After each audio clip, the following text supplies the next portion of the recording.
결국 출마입니다. 아하, 한동훈 장관 얘기하려는 거로군. 맞습니다. 내년 총선 여권 대표 주자는 한동훈 결국 출마로 가다. 네, 결국 출마로 가닥을 잡았다. 그래 나온다 하더니 나오네 라는 생각이 듭니다. 근데 그 뒷얘기가 좀 궁금하죠. 여길 좀 보겠습니다. 여권 고위 관계자는 내년 총선 승리를 위해 투입할 자원을 모두 투입한다는 게 여권의 판단이다. 한 장관도 이 원칙에서 예외가 될 수 없다. 그러면서 여권의 끈질긴 출마 요구에 한 장관 본인도 최근에야 그렇게 하겠다는 뜻을 전한 것으로 안다. 앞부분은 계속 있었던 얘기입니다. 근데 관건은 뒷부분이죠. 본인도 최근에 그렇게 하겠다는 뜻을 전한 걸로 안다. 한 장관이 그러면 나간다고 나갈 수 있는 것이냐? 윤 대통령이 오케이 했을까라는 생각이 듭니다. 장관이기 때문에 내려올 때는 또 대통령한테도 얘기를 해야 되는 거죠. 보겠습니다. 고심하던 윤석열 대통령도 여권의 차출 요구를 수용해 한 장관의 총선 출마에 찬성 입장으로 돌아선 것으로 알려졌다. 한 장관도 오케이 나가겠습니다. 윤 대통령도 그러십시오 라고 얘기를 했다라는 겁니다. 사실 한 장관 나오는 거 아니야 라는 얘기가 쭉 있어 왔었죠. 이 나이쯤 되면 좀 뭔가 희생을 해야 되는 거 아닌가라는 생각이 든다라는 취재 얘기도 했었던 바가 있습니다. 관련 목소리 잠깐 들어보고 오시죠. 제가 한 장관하고 나눈 여러 대화 중에 참 인상적이었던 게 우리 정도 살았으면 이 정도 나이에 이 정도 위치에 있으면 이제는 갚아야 될 시간이다. 그렇게 생각하지 않냐 의원님도. 저도 그래서 정치하는 거다. 네. 나는 내가 생각하는 판단 기준은 딱 이거 하나다. 하는 말 되게 울림이 있었습니다. 네. 이 나이쯤 이 정도 위치가 됐으면 이제는 좀 갚아야 되는 거 아니겠느냐라는 얘기를 저 얘기가 지금 10월 17일에 지금 조 의원이 한 건데 그렇다고 하면 한 달 전쯤이죠. 그때 얘기를 했다라는 겁니다. 근데 그러면 한 달 전에 결정을 했느냐라는 생각이 들기도 드는데 또 기사 속에 보면은 최근에야 그렇게 하겠다라고 뜻을 전해왔다라고 합니다. 홍석준 의원님. 네. 근데 그렇다고 한다면 한 달 전에 갚는다는 표현을 했지만 또 최근에 그렇게 하겠다라고 얘기를 했고 본인은 생각이 사실 그렇게까지 출마해야지라는 생각이 없었는데 요청에 어떻게 약간 밀려 나온 건가라는 생각이 들기도 하고요. 어떻게 보십니까? 예, 잘 아신 것처럼 이제 장관은 정무직 공무원으로서 언제든지 대통령과 이제 당의 의사에 따라서 네. 뭐 진퇴가 결정되는 거 아니겠습니까? 한동훈 장관 같은 경우는 그동안 법무부 장관의 어떤 소임이 중요하기 때문에 그런 네. 어떤 업무에 이제 열중하다가 이제 차츰 이제 국민들의 여러 가지 어떤 여망과 어떤 당의 요구에 의해서 아마 점점 이제 정치계에 갈 수도 있겠다, 총선에 갈 수도 있겠다, 뭐 이런 어떤 생각을 본인 스스로는 조금씩 했을 겁니다. 그런데 네. 그게 뭐 본인이 뭐 꼭 뭐 나가고 싶다 그런 어떤 의견을 뭐 피력한 것은 아닐 거고 결심을 한 것은 아닐 거고 네. 이제 그런데 뭐 제가 뭐 이 자리에서도 몇 번 말씀드렸습니다만 결국 한동훈 장관의 총선 여부는 어떤 당의 지지도 총선 전반적인 어떤 그런 상황에 따라서 결정될 거다 저는 말씀드렸는데 그런 측면에서 지금 당의 지지도가 강서구청장 보궐선거 이후로 이제 차고 떨어졌다가 차츰 올라오고 있긴 있지만 여전히 쉽지 않은 상황에서 네. 당에서 이제 요구를 하고 본인도 뭐 그런 측면에서 최근에 뭐 이제 결심을 한 것이 아닌가 뭐 그런 어떤 생각이 듭니다. 지금 계속 이 여권의 요구가 있다 보니까 계속 고민을 하다가 결국은 결단을 내릴 수밖에 없었던 거다라고 지금 말씀을 하셨는데 주원규 위원님. 네. 사실 한 달 전에 갖겠습니다라고 얘기를 했지만 하지만 그걸 입 밖으로 내지 않은 상태에서 한 달이 흐르고 최근에야 그렇게 하겠다. 이 한 달 동안의 한 장관은 무슨 생각을 하고 있었던 것이냐. 무슨 생각하고 있었을까요?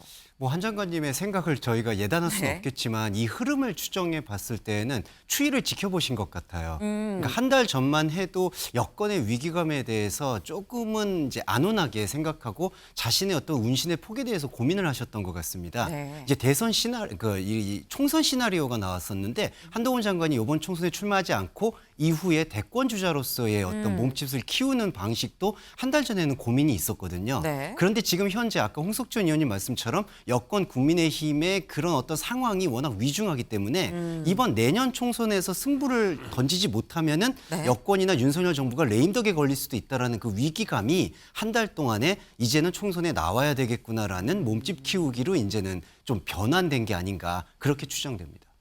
네. 지금 자칫 총선에서 지면 레임덕이 올 수 있다. 그래서 내가 나가야겠다라고 결심을 한 게 아니겠느냐라는 말씀인데 일단 한 장관 마음을 먹은 것 같습니다. 지금 본격적인 행보를 지금 시작을 하고 있는데요. 다음 기사 보겠습니다. 대구에서 시민들과 찰칵 한동훈 출마 밑그림. 한동훈 장관 대구에 지난 금요일 갔습니다. 네, 여기에서 굉장히 많은 사람들이 몰렸다고 하죠. 한 장관 여기서 뭐라고 얘기했는지 직접 들어보고 오시죠. 제가 대구에 두 번째 왔는데요. 저는 평소에 대구 시민들을 대단히 깊이 존경해 왔습니다. 총선은 국민들의 삶에 대단히 중요한 것인 건 분명합니다. 많은 직업 정치인들에게는 총선이 인생의 전부일지 모르지만 오늘 저희가 여기서 점검하고자 하는 범죄 피해자를 더 잘 보호하는 것 그리고 인구 위기를 극복하기 위해서 외국인 정책과 이민 정책을 잘 정비하는 것이 저는 국민들께 더 중요할 수 있다고 생각합니다. 그래도 여권에서는 장관님의 총선 요구가 조금 강한데 어떻게 생각하시나요? 뭐 의견은 많을 수 있습니다. 네. 한동훈 장관 일단 총선이 국민 삶에 중요한 것임은 분명하다라고 얘기를 했습니다. 근데 전에는 뭐 비슷한 질문을 받아도 아니 뭐 저는 제 역할 묵묵히 해나가겠습니다라고 했는데 사실 질문 자체가 출마를 물어본 건 아니고 대구 온 거 정치적 행보로 해석될 수 있는데요라는 무릎에 본인 입에서 총선이란 말이 나왔습니다. 이건 김광삼 변호사님. 좀 눈에 띄는 변화 같다라는 얘기가 나옵니다. 그런데 뭐 이전부터 아마 많은 생각을 했을 거예요. 그런데 총선 출마는 이제 상수가 돼가고 있는 것 같고요. 근데 여기서 더 나가서 그러면 총선에서 어떤 역할을 할 것이냐, 뭐 어떤 역할을 맡겨야지 가장 민주당과의 어떤 전투력에서 가장 큰 역할을 할 수 있다. 이게 중요한 것 같아요. 근데 최근 우리가 보면 매일 방송에 나오잖아요. 이재명 대표나 윤석열 대통령보다도 더 방송에 많이 나와요. 네. 그래서 법무부 장관이 사실 대구에 일반적인 전 장관이 갔다 온다면 이건 네. 아무런 뭐 문제가 되지 않거든요. 그런데 일단 대구 간 거 자체도 언론에서 의미를 부여하잖아요. 그처럼 굉장히 뭐 체급이 커졌다. 네. 그리고 또 그 다음 대선의 후보 중에서 대통령과 관련해서 지지율을 보면 또 굉장히 상당히 잘 나오고 있잖아요. 근데 그만큼 국민의 힘에 있어서는 이제 중요한 자원이다 이렇게 볼 수 있을 것 같아요. 그래서 아마 이제 본인은 뭐 고민을 많이 했겠고 그 다음에 총선이라는 것은 뭐 자기가 미리 의도한다고 해서 가는 건 아니잖아요. 그런데 특히 이제 최근에 뭐 탄핵이랄지 이런 거 관련해서 더 좀 민주당에 의해서 체급이 좀 더 높아졌어요. 네. 그러다 보니까 저도 이번에 이제 깜짝 놀랐는데 대구 가서 저렇게까지 뭐 많은 시민들이 호응을 연호를 하고 하더라고요. 한동훈 그렇죠. 한동훈 그러면서. 그러니까 우리가 보통 생각하는 것과는 전혀 다르게 많은 국민들, 특히 이제 보수층에서는 지지를 받고 있기 때문에 국민의힘 입장에서 보면 엄청난 자원이 될 수 있는 거고 다음 총선에서 어떤 쓰임새에서 보면 네. 정말로 가장 중요하고 대표급 주자가 되어버린 거예요 이미. 그래서 사실 이러한 시대적 흐름이랄지 여론의 흐름에 한동훈 장관 입장에서는 당연히 거슬릴 수 없는 거고 아마 본인 입장도 어떤 선거에 출마를 해서 뭔가 자기의 역할을 하고 싶다는 것이 네. 제가 볼 때는 굉장히 강한 의지를 갖고 있다 이렇게 봐요. 그래서 일단 국민의 입장에서 보는 뭐 환영할 만한 그런 대표적인 인물이다 이렇게 봅니다. 네. 지금 잠깐 저희가 또 그래픽으로 나가기도 했습니다만 3시간 동안 원래 티켓을 끊었습니다. 그런데 사람들이 너무 많이 몰리고 이제 같이 사진 찍어주세요, 사인해주세요가 많으니까 이 표를 취소하고 3시간 동안 사진 촬영을 다 하고 그리고 다시 서울로 올라갔다라는 겁니다. 김승원 의원님. 네. 근데 멘트도 저는 원래부터 대구 시민들을 존경해 왔습니다라고 또 시작을 하기도 했어요. 어떻게 보십니까? 출정식 하시는 것 같습니다. 출정식이다. 예. 그것도 이제 보수의 텃밭이라고 하는 대구에서 출정식을 하는데 한동훈 장관이 고민은 좀 있을 것 같습니다. 왜냐하면 지금까지 근데 인사검증에 대해서는 거의 참사라고 할 만큼 법무부 인사정보관리단이 그 역할을 수행하지 못했고 두 번째는 이재명 당대표에 대한 오랜 기간의 수사, 그렇지만 구속영장 기각, 그리고 재판도 지금 잘 안 되고 있고 재판장으로부터 많은 지적을 받고 있다고 들었습니다. 세 번째는 지금 전세 사기에 대해서도 지금 검찰에서 어떻게 민생을 구제하는지에 대한 뭐 보도가 없거든요. 예. 등등 한 장관이 사실은 이제 책임을 져야 될 부분 또 아쉬운 부분이 많을 텐데 이게 지금 도피성 출마 선언 아니면 그런 이슈를 덮기 위한 출마 선언으로 보여지는 것은 아닌지 그런 거에 대한 좀 생각이 들고요. 네. 그다음에 사실은 뭐 한 달 전부터 이제 사실 국회 예결위에서 네. 예산 관련된 질의 답변을 할 때 되게 장관들은 예산 삭감 안 되려고 혹은 증액할 예산이 있어서 국회의원들에게 예결위 위원들에게 읍소를 부드러운 해야죠. 말로 답변을 하는데 네. 굉장히 정적인 수사로 반격을 하더라고요. 그다음에 또 계속 나를 탄핵시켜 달라. 민주당 저희 뭐 법률위원장으로서는 생각도 없는데 그런 거 봐서는 이 양반이 곧 뭔가 하겠구나라고 했는데 역시 대구에서 그 신호탄을 제대로 한번 쏘아낸 것 같습니다. 그렇지만 검찰 왕국이라는 지금 비판을 받는 이 상황에서 한동훈 장관의 출마가 보수 쪽에는 어떨지 몰라도 중도라든가 혹은 이런 민주 진보 세력에게는 오히려 이게 검찰 왕국의 또 연장선상이 아닌가 그런 이제 비판을 받을 그 여지도 충분하다고 보여집니다. 네. 지금 말씀 들어보니까 뭐 원래 뭔가 낌새가 있긴 있었다. 출마할 것 같았다 그랬는데 보수의 심장 대구에서 사실상 출정식을 한 거 아니겠느냐라고 말씀을 지금 하셨어요. 실제로 강선우 대변인이 굉장히 세게 비판을 했습니다. 그 얘기도 같이 들어보고 오실까요? 한동훈 장관은 어제 보란 듯이 보수의 심장 대구를 찾아 공개 행보를 펼쳤습니다. 말로는 예정된 통상적 방문이라지만 총선이 국민의 삶에 중요한 것은 분명하다며 총선을 향한 들뜬 속내를 숨기지 못하는 듯 했습니다. 몰려든 촬영 요청에 기차표까지 취소하며 3시간이나 사진을 찍었다는데 출마 생각에 무척이나 설렜습니까? 네. 강선우 대변인 출마 생각에 무척이나 설렜습니까? 라고 얘기를 했습니다. 김성원 의원님. 근데 이게 아까 잠깐 말씀도 나왔는데 민주당에서는 사실 검찰 독재다라고 얘기를 하시면서 지금 뭐 사실 초반에 김용민 의원은 또 탄핵 얘기를 또 하기도 했었거든요.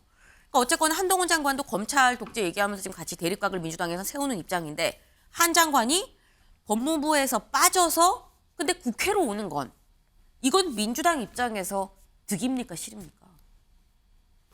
저희는 사실 득이라고 생각을 합니다. 득이다. 예. 네. 한동훈 장관이 이제 대구에서 출정식 비슷한 행사를 하는 것은 그만큼 한 장관의 영향력이 제한적이지 않는가 그런 걸 반증한다고 보여집니다.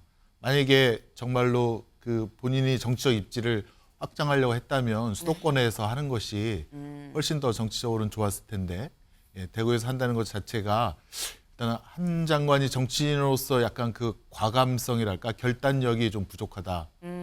되게 좀 뭐랄까 조심스럽게 네. 한 걸음 한 걸음 그 가는 스타일로 알고 있는데 그것이 그대로 이번 그 행사 대구 네. 행사에서 나타났다고 보여지고요.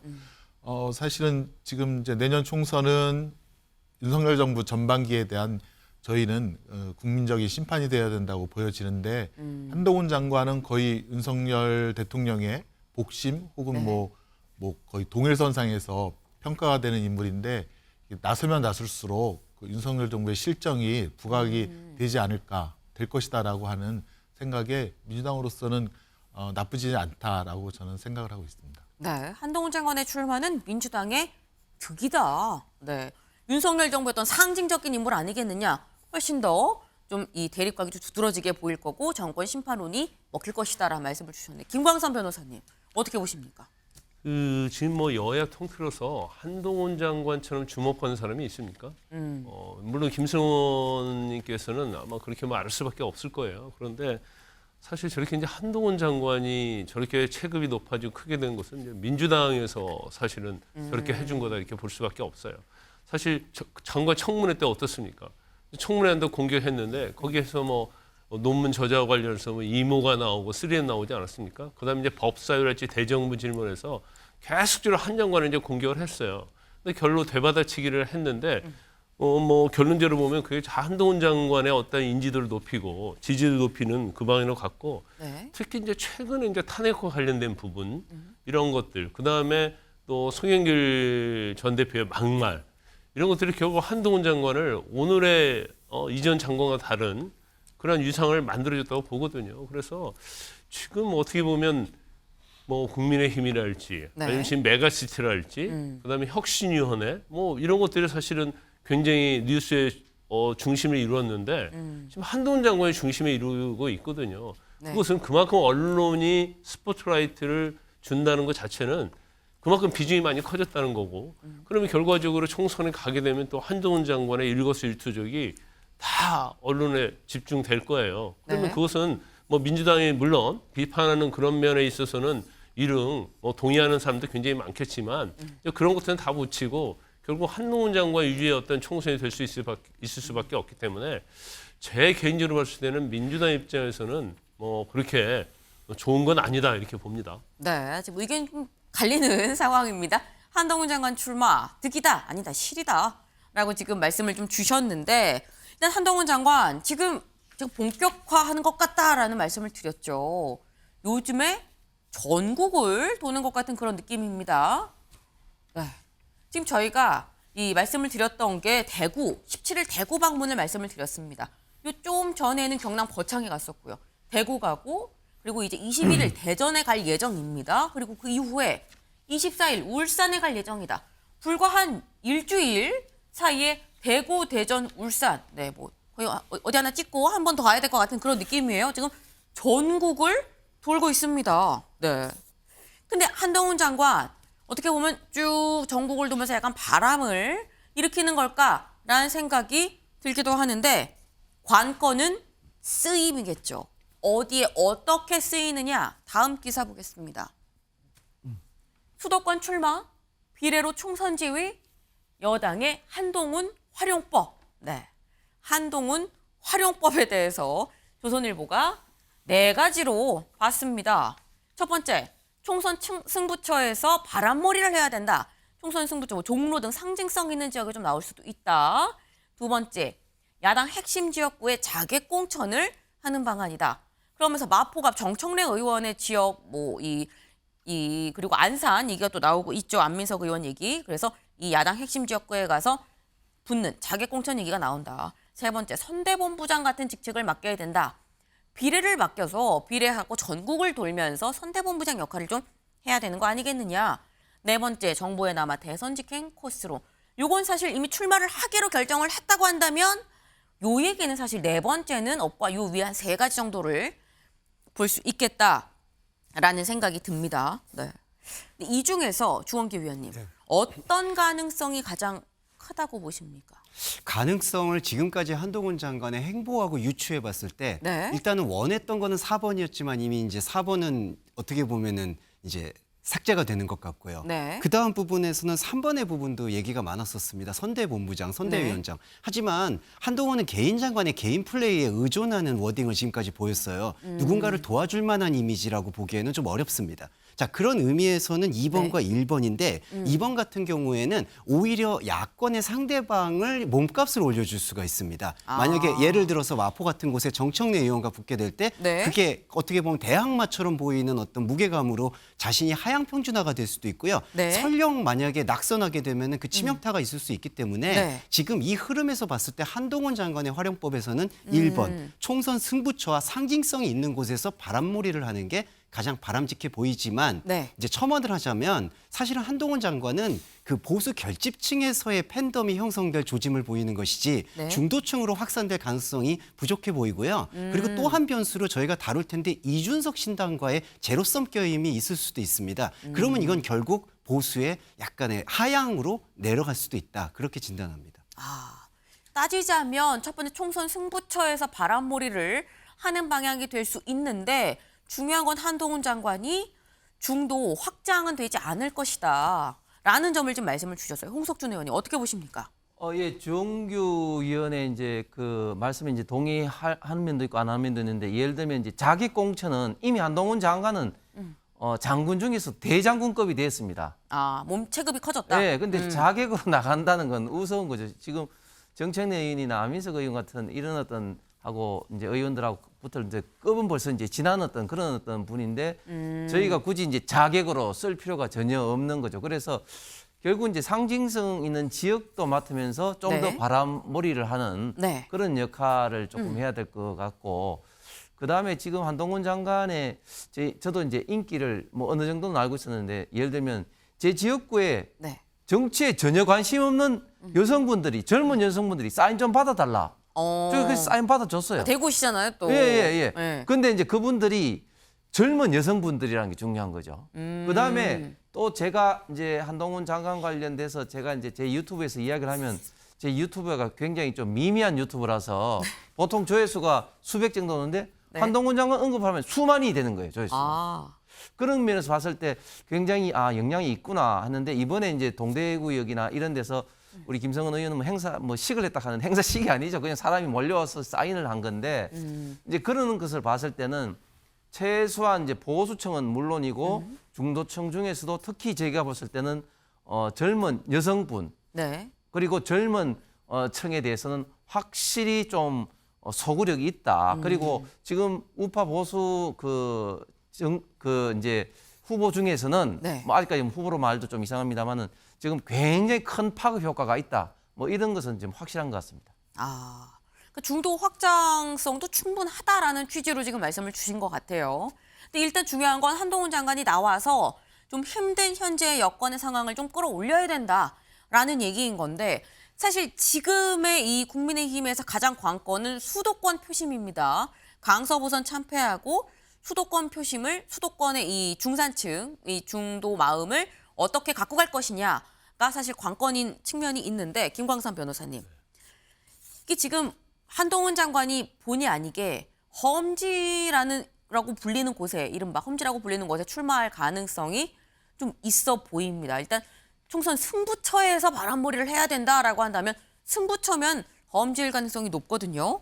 그럼 이 부분 이게 사실 서울이냐 경기 인천이냐라는 것도 다르고 수도권이라고 한다고 해도 서울에서도 경합 우세 지역이냐 경합 열세 지역이냐 열세 지역이냐 이게 다릅니다. 어느 정도에서 나올 거라고 예상하십니까? 그는 이제 물론 본인과 이제 국민의힘이 조율이 잘 돼야 할 거예요. 네. 그런데 뭐 저는 개인적 생각인데요. 물론 아까 그 홍 의원님께서 이제 체급 얘기를 했었는데 네. 중요한 것 중에 하나는 본인이 이 총선에서 이제 정면 승부를 어떻게 할 것인가. 그래서 결과적으로 뭐 지금의 어떤 분위기 자체는 대권 주자 갈 수 있는 그런 분위기 아닙니까? 그런데 총선에서 일단 본인이 뭐 선대위원장이 됐건 뭐가 됐든 뛰었는데 네. 결과가 안 좋았다. 그러면 본인에게도 정치적으로 치명적일 거예요. 그래서 아마 뭐 여러 가지 선택지가 있지만 네. 뭐 제가 개인적으로 볼 때는 이제 험지 출마를 해서 거기서 정면 승부하는 것도 괜찮아요. 물론 그 자체 그러면 험지 출마하면 거기에만 신경 쓰이라고 다른 선거구에 신경 쓰지 않지 않느냐 네. 그런 얘기를 할 수 있는데 험지 출마를 하게 되면 거기서 스포트라이트를 엄청 받을 거예요. 그러면 사실 이 파급 효과가 다른 선거구에도 당연히 미치거든요. 결국 공중전 효과를 볼 수밖에 없다. 그렇죠. 그래서 본인이 정말 큰 정치를 하고 싶고 네. 앞으로 뭔가 큰 꿈을 꾸고 싶다고 한다면 제가 볼 때는 험지 출마해서 거기서 승부수를 저는 던져야 한다고 봅니다. 네. 그리고 그 자체가 본인이 특히 승리했을 때의 어떤 여파 이런 것들은 엄청난 효과를 가져올 거예요. 그래서 이제 개인적으로 어떻게 생각하느냐 아니면 이제 당에서 어떻게 해야지 도움이 되느냐 이런 걸 고민을 많이 하겠지만 어떤 형식으로든지 아무튼 총선에 출마하면 뭐 효과는 굉장히 있을 것이다. 단지 아까 그 김승원 의원님께서 말씀하신 것처럼 중도층의 어떤 소구력이 있느냐 네. 이제 그 부분이 사실은 한동훈 장관의 가장 고민해야 할 부분이에요. 그래서 현재는 이제 보수층 위주로 어떤 집중된 지지를 받고 있지만 네. 자기가 어떤 한마디 그리고 뭐 MZ 세대랄지요. 네. 그다음에 중도층을 위한 본인의 어떤 생각 이런 것들을 전파를 하면 사실은 중도층 자체도 끌어올 수 있는 여지가 충분히 저는 있다고 봅니다. 중도층 표도 끌어올 여지가 있다라고 말씀을 또 주셨어요. 아까 홍석준 의원님은 또 아니 우리 지역구에 20대 여성 정치에 그렇게까지 관여도 관심이 있지 않은 분들도 사인해달라고 그렇게 관심을 가지더라라고 말씀을 주셨는데 김승원 의원님, 네. 네. 아직 저는 한동훈 장관 활용법은 확정이 된 것 같지는 않습니다. 그 중도가 글쎄 험지라고 보기엔 그렇고 네. 국민들에게 감동을 주는 지역구는 아닌 것 같고요. 다른 곳 험지를 가라 그러면 한동훈 장관의 스타일상 또 굉장히 꺼려하는 마음이 있을 것 같고, 그래서 저는 지금 이제 국민의힘에서 병립형 비례대표제를 강력하게 주장하고 있어서 한동훈 장관이 전국 지역구를 다 다니면서 네. 본인이 그 비례대표 후순번을 받아서 어떻게 보면 이제 보수를 투표장에 나오게 하는 결집력을 갖다가 일으킬 수 있는 그런 용도로도 쓰일 수 있다라는 가능성이 저는 아직도 충분히 있다라고 보여집니다. 아, 네. 더 지켜봐야 될 것 같습니다. 네, 저희 지금 질문이 유튜브 댓글로 질문이 올라 예언자님입니다.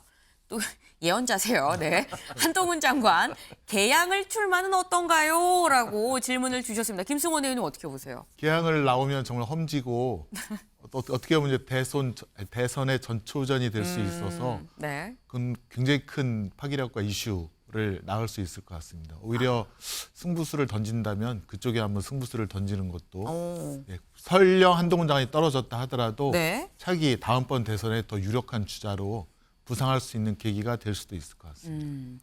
분명한 건 지금 말씀처럼 만약에 한동훈 장관이 인천 개항을에 나온다고 한다면 대선 전초전입니다. 확실한 대선 전초전이 될 것인 것만은 뭐 분명하기 때문에 거기에서 굉장히 좀 주목이 될 거다라는 점은 좀 분명해 보입니다. 근데 아까 말씀 중에 살짝 나왔죠. 한동훈 장관의 이 조선일보 한동훈 활용법이라고 얘기를 했습니다. 한동훈 활용법 중에 하나는 아까 주원교 의원님 뭐라고 말씀하셨냐면 이준석 신당을 좀 누르는 효과도 염두에 뒀을 거다라고 말씀을 하셨는데 이준석 전 대표 한동훈 장관 출마설에 이렇게 얘기했습니다.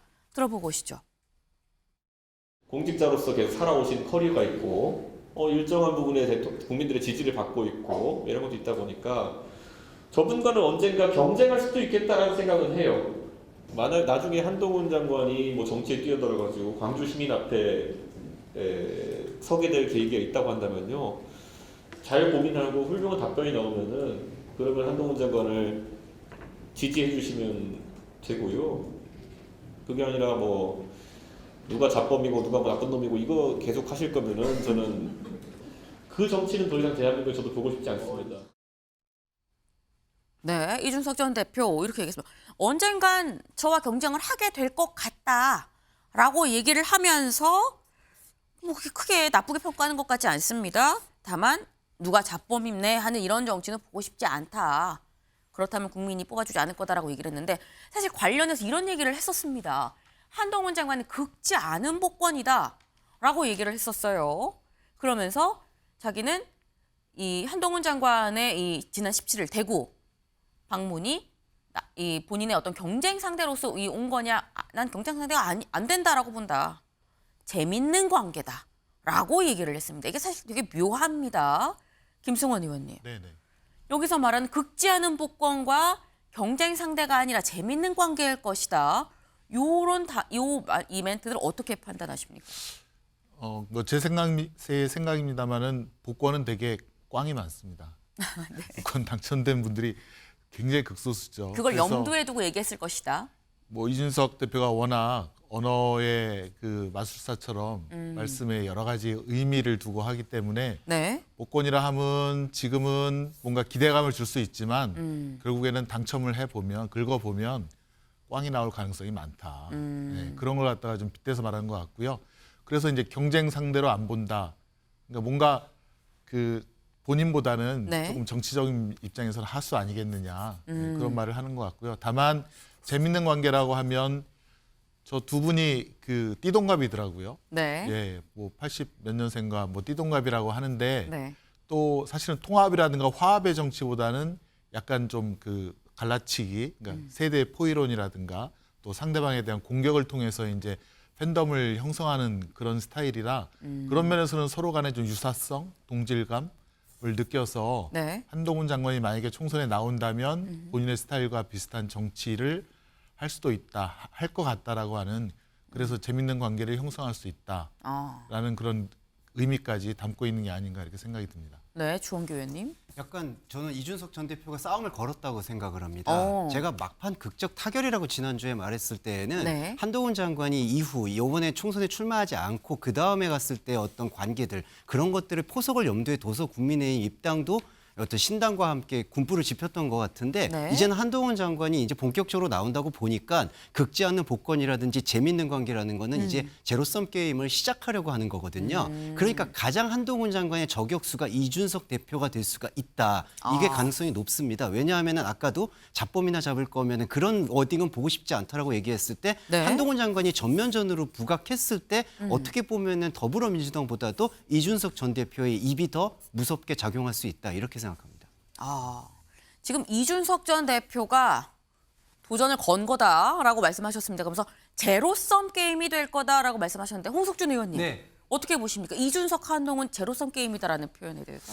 이제 결국 이제 제로섬 게임이 되느냐 아니면 이제 시너지 효과가 뭐 날 수 있느냐 뭐 네. 이런 것도 결국은 이제 앞으로의 여러 가지 어떤 정치적 상황과 이제 맞물려서 이제 결정이 이제 될 것 같은데 네. 사실은 이준석 대표가 이제 걸지 않은 어떤 복권이라 말하는 것은 이준석 대표 입장에서는 한동훈 장관이 정치적으로서는 뭐 아무것도 보여준 것이 없다. 뭐 그런 어떤 입장에서 이야기를 했지만 그러나 이미 그 법무부 장관으로서는 이제 법무행정과 여러 가지 면을 이미 훌륭하게 보여준 면도 사실 많죠. 그래서 정치라는 것은 정치적 꼭 영역에 들어와서 평가를 받는 것이 아니라 정치적 영역에 들어오기 전에 어떤 일을 가지고 평가를 받거든요. 네. 이재명 대표도 이렇게 큰 것도 결국은 성남시장이라든지 경기도지사하면서 평가 때문에 진보 진영에서 받았지 않습니까? 네. 윤석열 대통령도 결국은 검찰총장으로서 그 평가 때문에 정치적인 어떤 걸 받았습니다. 그렇기 때문에 정치적 영역에서 평가를 받은 것이 없다고 해서 그게 제가 볼 때는 평가절하할 것은 아니고 그리고 이제 잡범 말씀을 했는데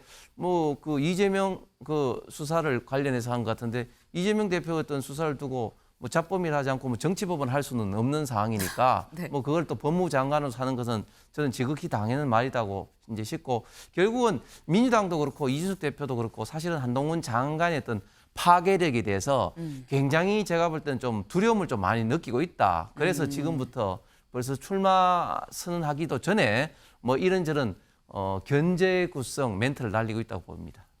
견제구성 멘트다. 라는 말씀을 주셨습니다. 일단 분명한 건 한동훈 장관도 그렇고요. 뭐 이준석 전 대표도 그렇고 굉장히 이슈 메이커입니다. 굉장히 이 눈길이 가는 두 사람인데 이번엔 키워드를 바꿔서 좀 얘기를 해보겠습니다.